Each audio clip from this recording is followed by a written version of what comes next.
Wilujeng encing permisa. Salila 3 menit kaharep anjeun baris babarengan jeung abdi. Mela Aulia Syarifah dina acara Breaking News nampilkeun berita-berita aktual jeung bisa dipercaya.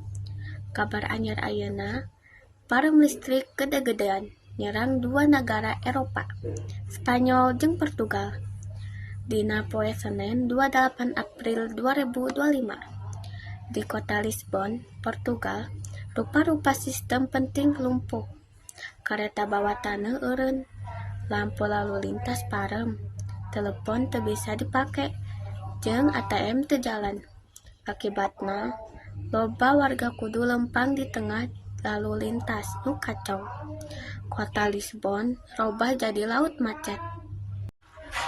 Di Portugal, pangadilan eureun operasi sababaraha gerbong kereta bawah tanah dievakuasi. Pausahaan Iridis nyebut, masalah datangna ti sistem kelistrikan Eropa.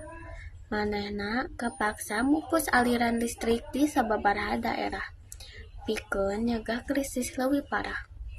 Pamarentah mikir gangguanna asalna tina jaringan listrik di Spanyol.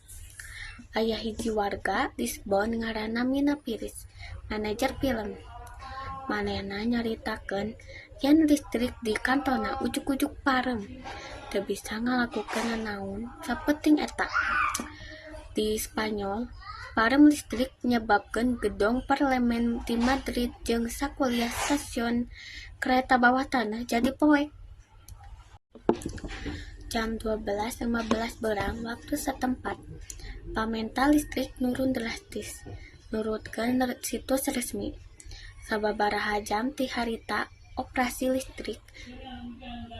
operator listrik ngamimitian melangkeun pasokan ti Kaler jeung kidul Samenanjung.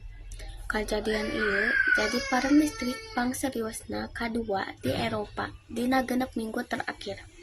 Samamehna tanggal 20 Maret Bandara Heathrow di Inggris oge sempet lumpuh alatan sanajan loba nu hariwang. Hasil panyelidikan negaskeun teu kapanggih tanda-tanda serangan siber dina insiden ieu. Sakitu heula patempungan urang dinten ieu.